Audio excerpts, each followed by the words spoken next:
Hora Puente, información en radio.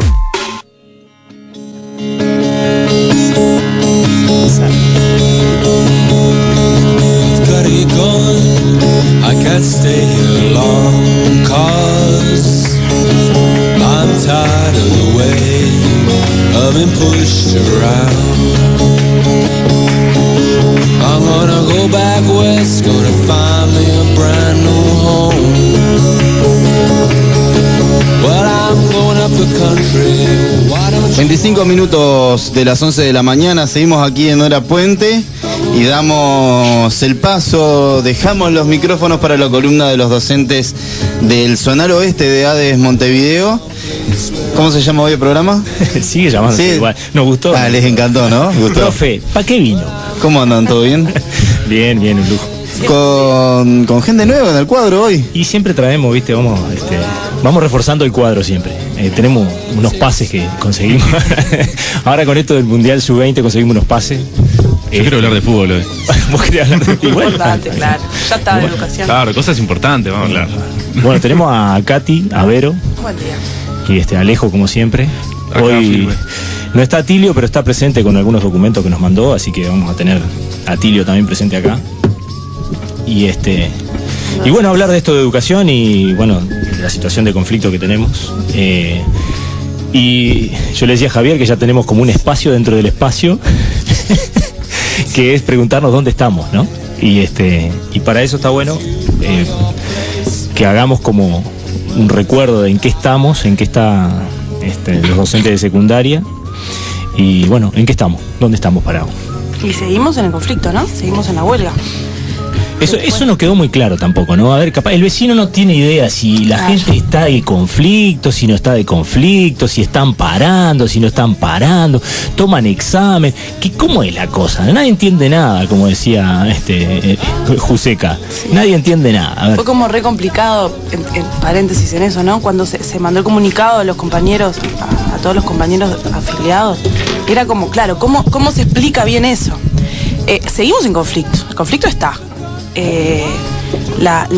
Lo que se resolvió el último sábado 28 en la asamblea fue bueno hacer como una especie de paréntesis en cuanto al normal funcionamiento de clases, tomar los exámenes, dar clases de apoyo, o sea, ese espacio para los gurises nos parecía como fundamental, pero eso no implicó levantar ninguna medida. Lo que hicieron los compañeros, lo que estuvimos haciendo en realidad fue, bueno, tomar nuestros exámenes, acompañar a los gurises y mientras tanto se hicieron actividades de propaganda, se hicieron ferias vecinales, se juntaron los zonales, se juntaron los compañeros en sus núcleos liceales, discutieron, vieron como un poco no tan metido en todos estos días de los 10 días de huelga que tuvimos, tan como vamos a ocupar, vamos, descansando un poquito, mirándolo, a ver, conversando con el compañero, con los demás compañeros, cómo seguir esto.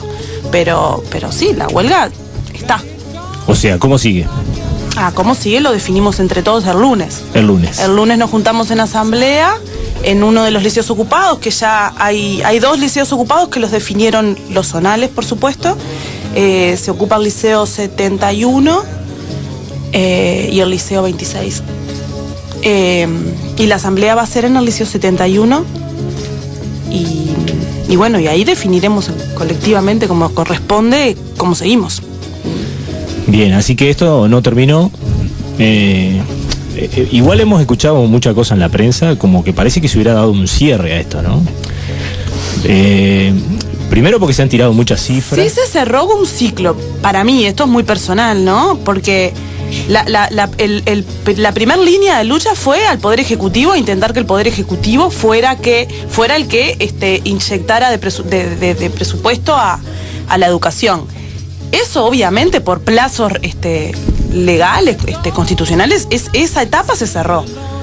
El 30 de junio entró el mensaje presupuestario del Parlamento y esa etapa se cerró. Ahora hay que ver cómo se reestructura la lucha para ver si seguimos en el Parlamento o no y cómo se sigue. Por ahí. Dale, Alejo. Por eso, en realidad el cómo seguimos está por verse. Igual, de acuerdo a palabras que ahora va a citar acá el compañero, ganamos un 3%. ¿Eso No. es un logro? ¿No es un logro? No. ¿No se ganó el 3%? No se ganó. ¿No se ganó? No se ganó. Lo que se hizo se adelantó.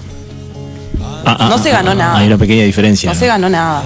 Eso ya estaba acordado en el Consejo de Salario firmado, el quinquenal, firmado en el 2010, que se desglosa un cierto aumento por año del periodo de gobierno. Y como en el aumento que nos correspondía en el 2014 se adelantó, y no se adelantó todo además, o sea, hay dinero ahí que se pierde, porque se decía un 3%, se nos dio un 1,22, creo, me puedo equivocar en decimales. Eso se adelantó y lo cobramos ahora en el 1 de enero del 2013. Lo que está haciendo el gobierno es decir, bueno, el aumento que estaba previsto para el 2015, ese 3% se nos va a dar ahora en el 2014. Pero eso ya estaba acordado y votado. Cuando salen a decir, bueno, sí, pero se cumple el acuerdo. Sí, bárbaro, se cumple el acuerdo. Hasta ahí nomás igual, porque hay un montón de detalles que no se cumplen.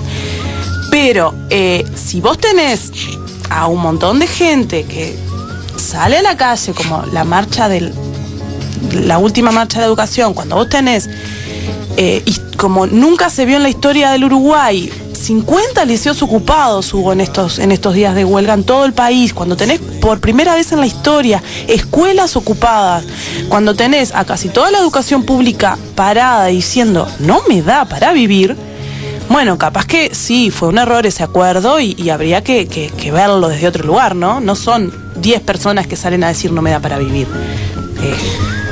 La pregunta del vecino es, bueno, pero a ver, ¿estamos mucho mejor que antes? Otra pregunta de los vecinos es, ¿ustedes quieren que vuelvan otros gobiernos donde se cobraba mucho menos salario? Otra pregunta es, ¿el gasto de la educación no aumentó? Todos estamos hablando de un 4,5% de gasto para la educación. ¿Eso no es un aumento para la educación? La pregunta del vecino es, a pesar de todo esto, y a pesar de que hay un montón de uruguayos que ganan mucho menos que esto, ¿ustedes siguen reclamando? La pregunta del vecino puede ser también, bueno, el gobierno dice, no podemos sacar de otros lados para poner acá, esto hay que hacerlo con responsabilidad, aquí hay que mantener ciertos balances, que si esos balances no se mantienen, podemos llegar a una situación crítica, que nos puede llevar a otras épocas, como por ejemplo previas al 2002.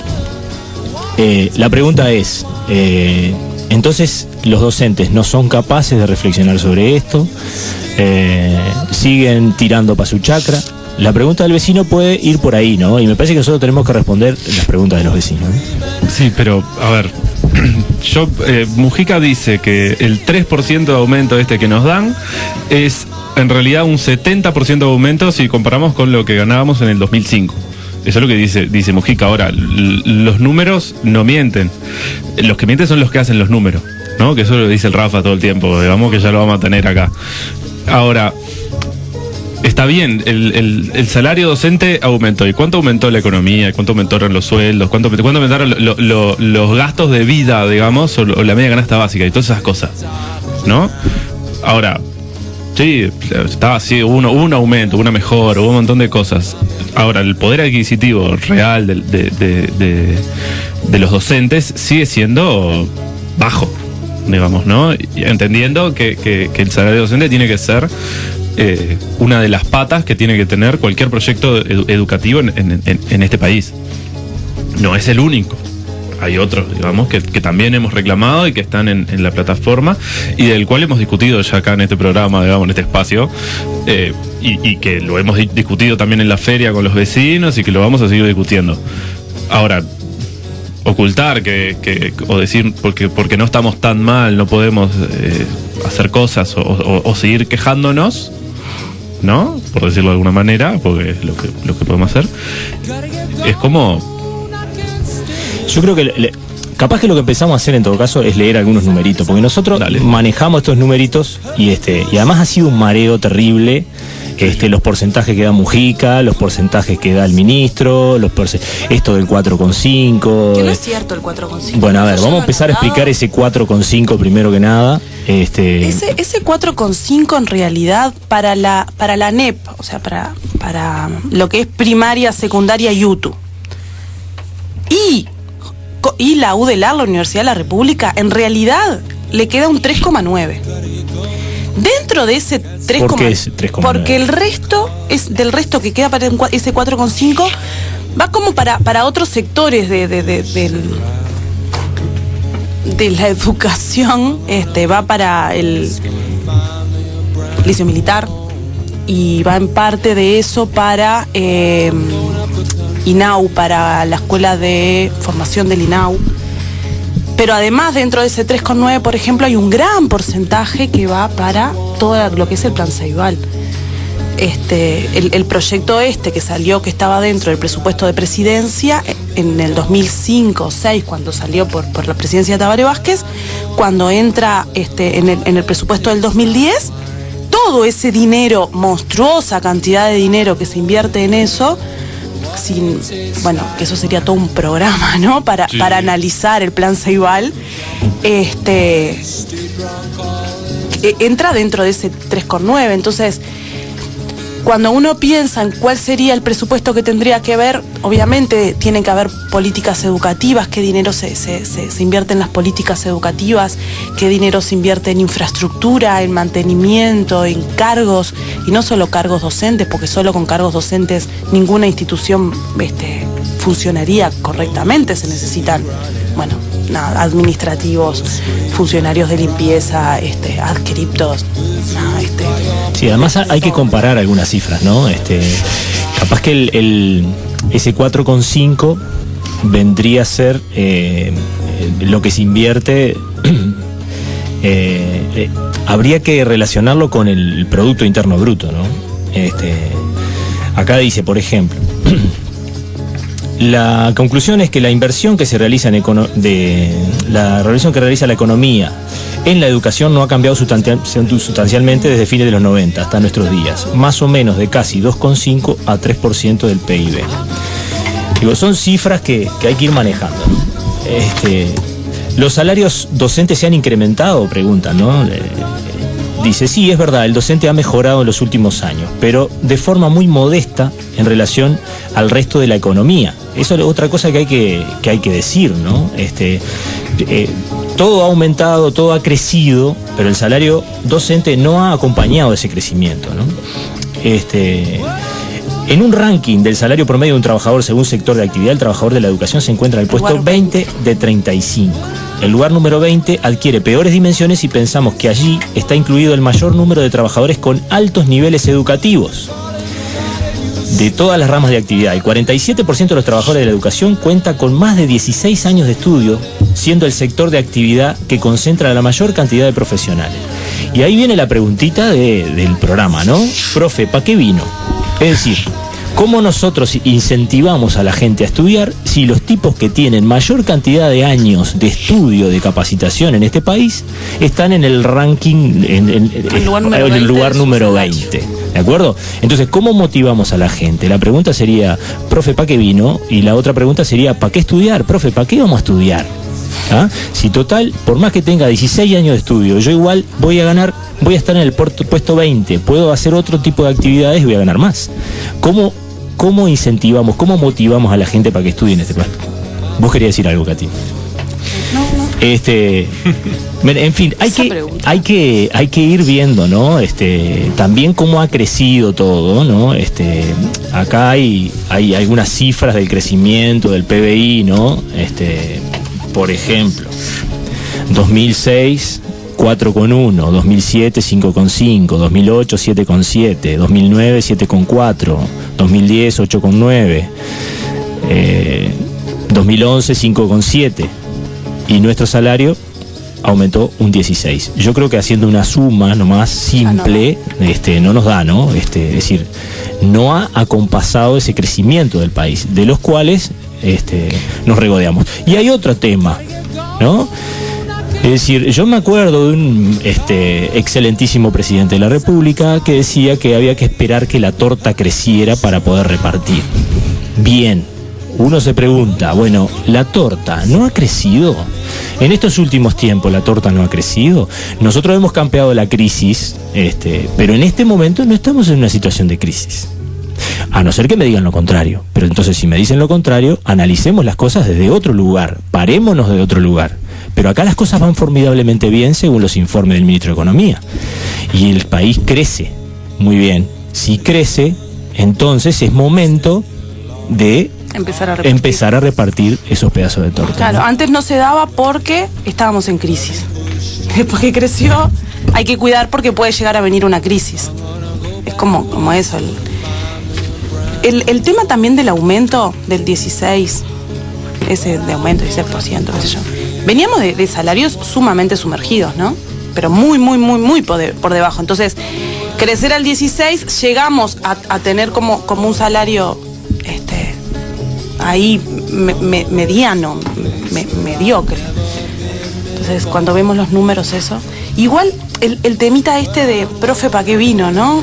Y cómo generamos que los gurises.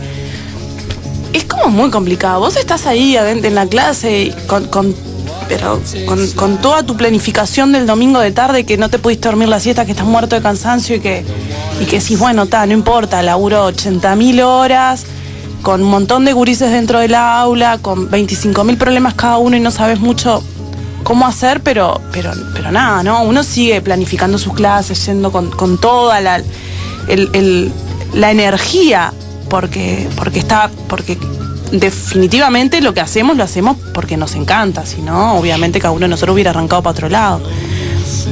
Y claro, de ahí, ¿para qué vino? Pero sí, además hay que pensar que nosotros no estamos peleando solo por salario. Y no, capaz que con la preguntita que nos podemos venir después de la tanda es pensar, bueno, hay que pensar la educación desde el punto de vista de, a ver, cuánta plata tenemos y ver qué hacemos con ella, o hay que pensar la educación de qué educación queremos para nuestro país y cuánto se necesita para esa educación.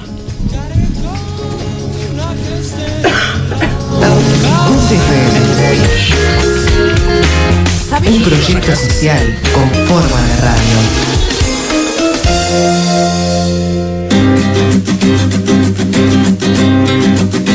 Me podría haber tocado a mí. Te podría haber tocado a vos. Le podría haber tocado a cualquiera. Pero le tocó a ellos. Por eso todos somos familiares.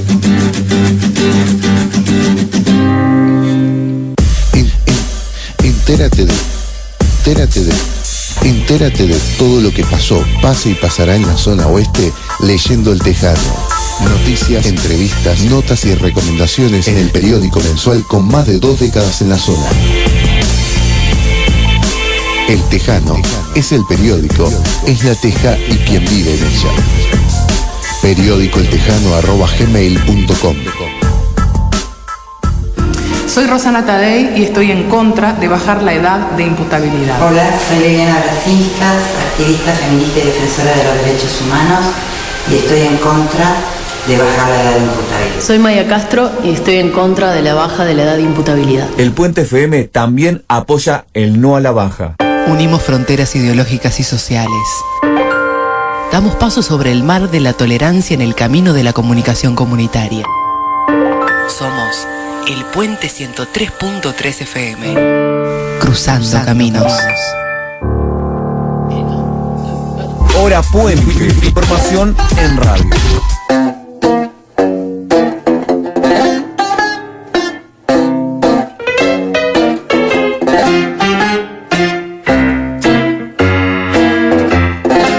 ¿Estamos al aire? Sí. Bueno, profe, ¿para qué vino este espacio que nos han dado en esta radio? Que agradecemos mucho siempre. Y agradecemos a Javier y Alejandro que nos están dando unas clases acá de cómo hacer radio, que eso es una de las cosas más interesantes y que estamos aprendiendo muchísimo. No se nota mucho, pero estamos apreciando mucho. Pero bueno, nos íbamos a la tanda con una preguntita, ¿no? Es decir, bueno, podemos ver la educación desde la perspectiva de, bueno, cuánta plata hay y Y bueno, ¿qué hacemos con ella? O tenemos que ver la educación desde otras perspectivas, es decir, bueno, ¿qué educación queremos? ¿Cómo la queremos? Y bueno, ¿cuánto implica eso? ¿Cuánto nos demanda? Y hacer los esfuerzos correspondientes, ¿no? Sí, antes de decir, para empezar con eso y para tratar de sacarme una duda antes de empezar bien. Cito y leo: hay que considerar que los profesores pueden acumular hasta 48 horas semanales, lo que lleva a cobrar 32.860 pesos si son de primer grado y 40.038 pesos si son de cuarto grado. Eso son palabras de Mujica. A ver, eso primero que nada, ¿un profesor gana eso? Eso es la primera duda que tengo. Y lo otro, en realidad, si trabaja 48 horas semanales, quiere decir que no trabaja. No trabaja. A ver, que cumple horario. Claro, ve a los gurises y está con ellos y poca cosa más, porque en realidad si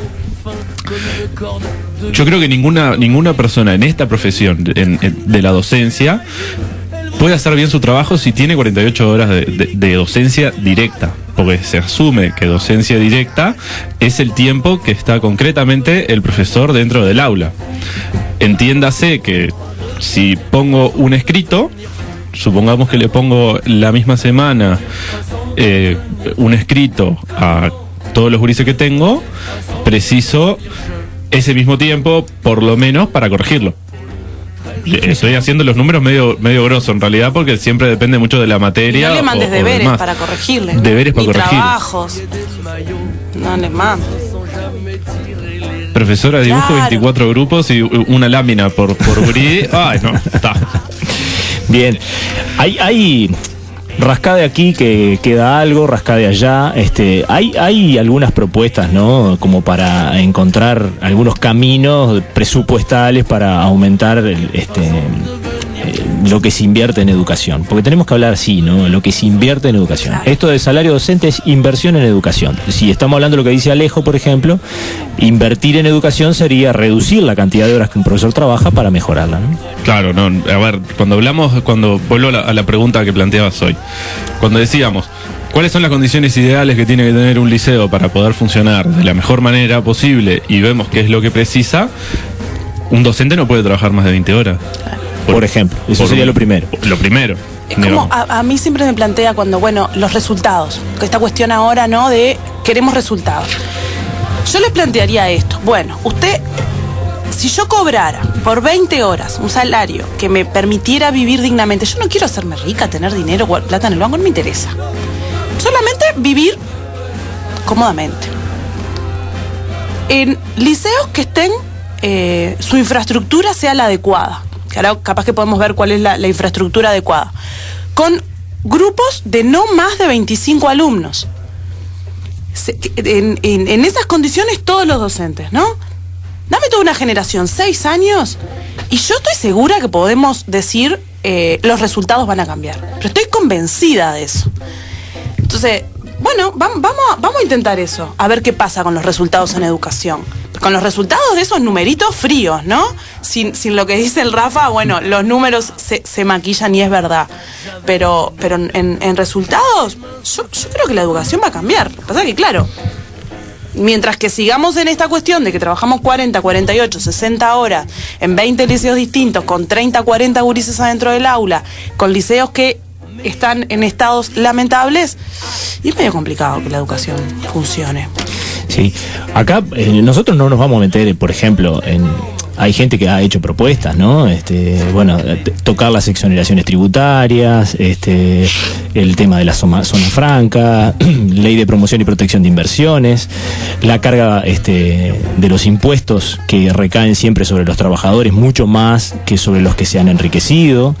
Hablábamos, ¿se acuerdan de lo que se ha capitalizado el agro en 10 años? Es decir, nosotros no nos vamos a meter en ese tema, porque ese tema, para algo les pagamos buenos sueldos a los senadores y a los diputados para que discutan y generen, pero, a ver, en toda familia, cuando hay algún problema con alguna situación importante, clave, que todos entienden como la parte más importante, todos se ponen de acuerdo, achican aquí, achican allá y refuerzan lo que está débil. Acá se habló de educación y más educación como una necesidad vital de este país, y bueno, y hay que ajustarse el pantalón, hay que apretarse y hay que mejorar la inversión en educación. ¿Cómo? Bueno, ahí tenemos a los diputados, senadores, los ministros que se pongan a laburar y que decidan de dónde, pero nosotros no nos podemos meter en eso. Eso es problema de otros. Ahora, me parece que vamos a hacer un ejercicio acá, porque si no esto de los numeritos a veces se torna un poco aburrido, pero vamos a hacer un ejercicio, y yo le pido a la gente que no se cierre a pensar, pero esto, aquello, no. Hagamos un ejercicio delirante de pensar un liceo ideal, y después pensemos cuánto necesitamos para esto. Primero pensemos en un liceo ideal. Yo tiro algunas cosas y ustedes me van dando una mano de ahí con algunas opiniones, pero voy a decir cosas que van a parecer delirantes en un liceo público, porque ya estamos acostumbrados, como dice la canción. Estamos acostumbrados a la carestía. Entonces, cuando tiro alguna de estas cosas, a la gente le va a parecer un delirio. Pero las voy a tirar porque yo he trabajado en liceos donde existe todo esto, y más. Y me parece que en este país no puede haber ciudadanos de primera y ciudadanos de segunda, o por lo menos tenemos que pelear por achicar la brecha. Siempre nos han criticado a nosotros que haciendo paro agrandamos la brecha, ese sería otro tema también, entre ricos y pobres, porque le estamos dando a los hijos de los trabajadores y a los pobres. Esto es también bastante discutible, y podemos discutir sobre ese tema más adelante. Pero vayamos a un liceo ideal.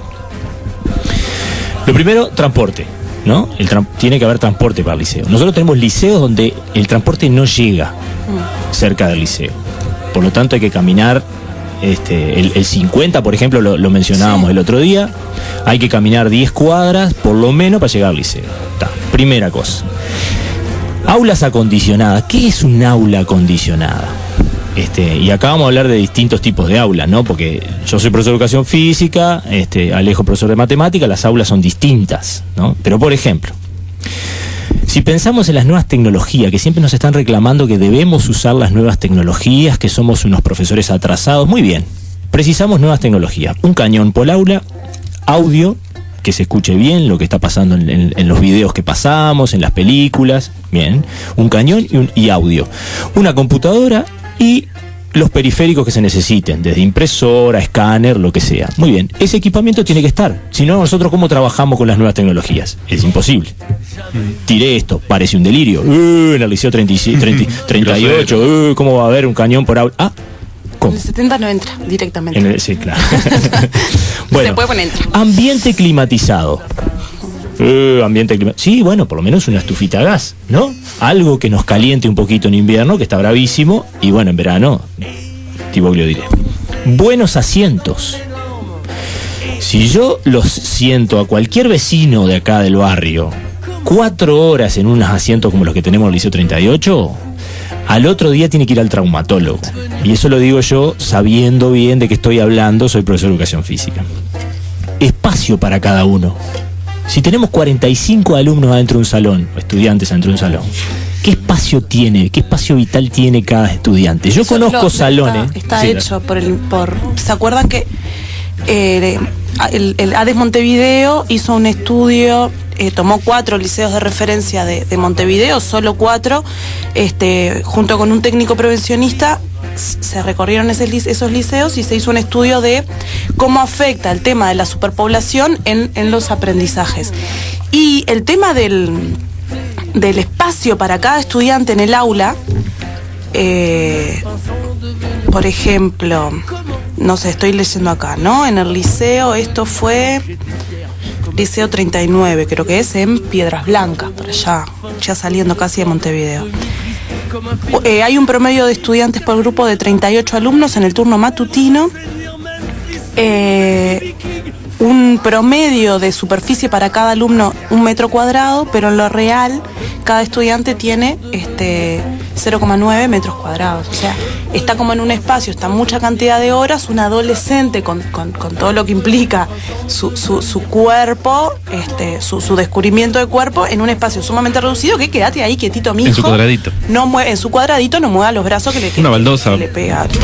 Para ser claro, yo quiero salir a escribir al pizarrón, a la pizarra, y tienen que salir todos mis compañeros de la fila de bancos para que yo pueda salir, incluso a veces caminando por encima de los bancos para poder escribir en el pizarrón. Y que no están en clase de dibujo. Y por supuesto, porque con las tablas de madera de dibujo se complica un poquito. Bueno, gimnasio y piscina. ¿Por qué los estudiantes de la educación pública no pueden tener su gimnasio y por lo menos una piscina cada tantos liceos para ir a aprender a nadar?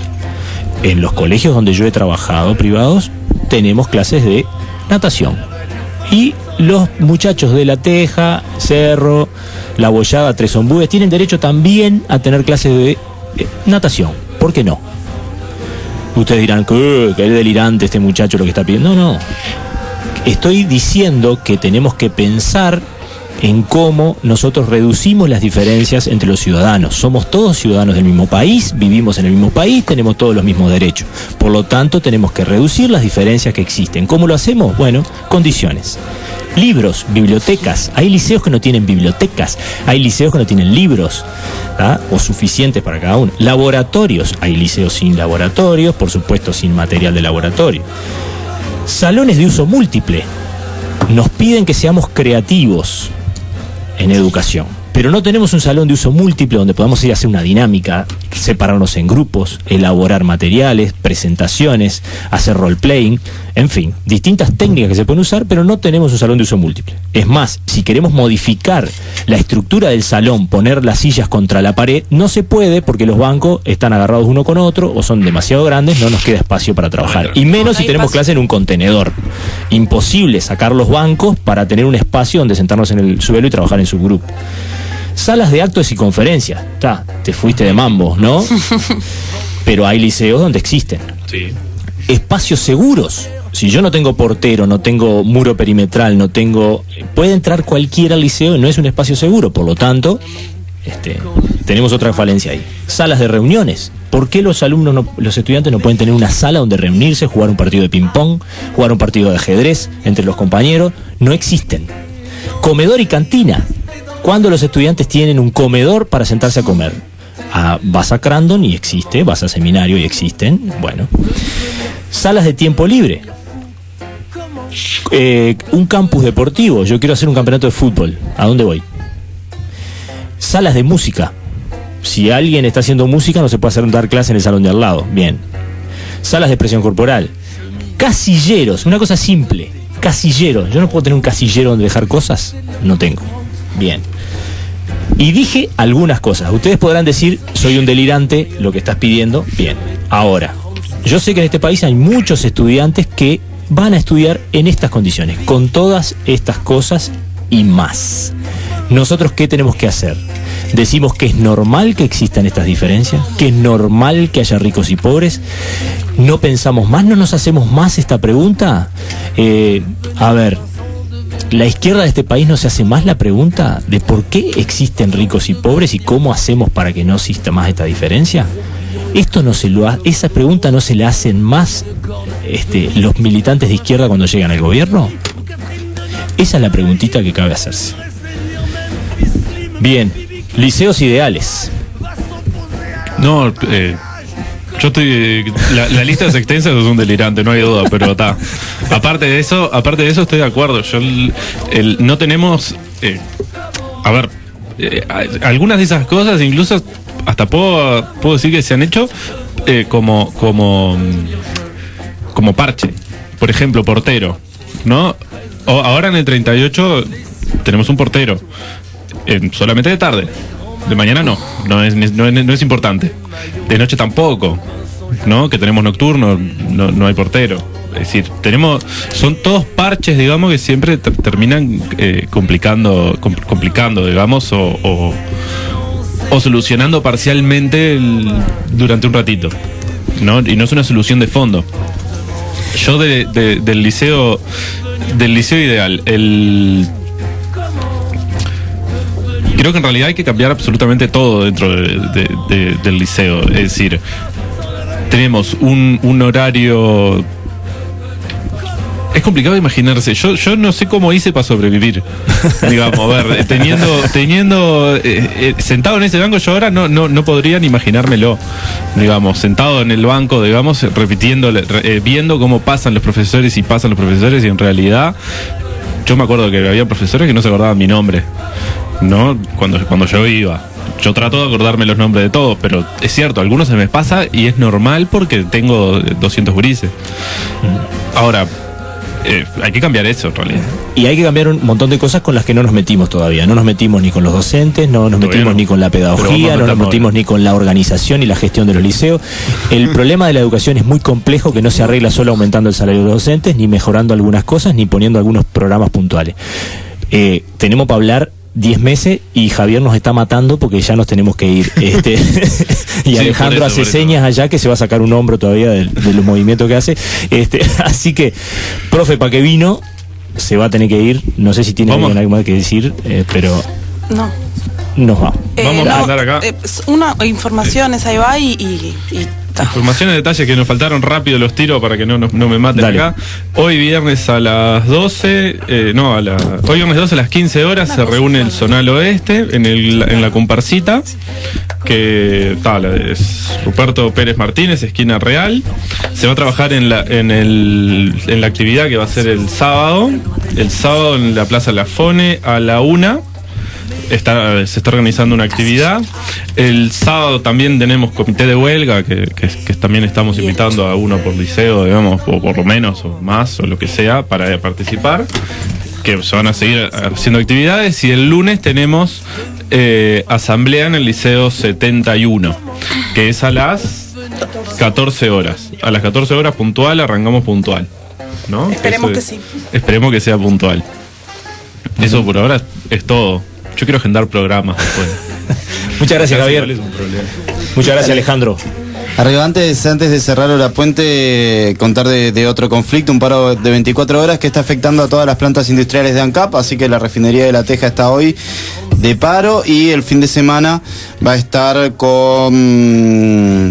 sin hacer horas extras durante todo el fin de semana. El conflicto se debe a la falta de avance de las negociaciones para la aplicación del decreto 401.008 que establece los descuentos salariales de los trabajadores de la Administración Central que adopten medidas que supongan la disminución de sus tareas en su horario habitual. Así que los vecinos y vecinas que trabajan en la planta, en la refinería de ANCAP, hoy están haciendo paro y el fin de semana van a estar trabajando, no sé cómo sea, a reglamento se le llama. Ahí va. Nos encontramos el lunes que viene, Alejandro. ¿Puede ser? Capaz, en una de esas. Si no te dormís y venís. Ahí estaremos, hasta el lunes que viene. Entonces, más información la pueden ver en Hora Puente, en Facebook. No necesitas tener Facebook, www.facebook.com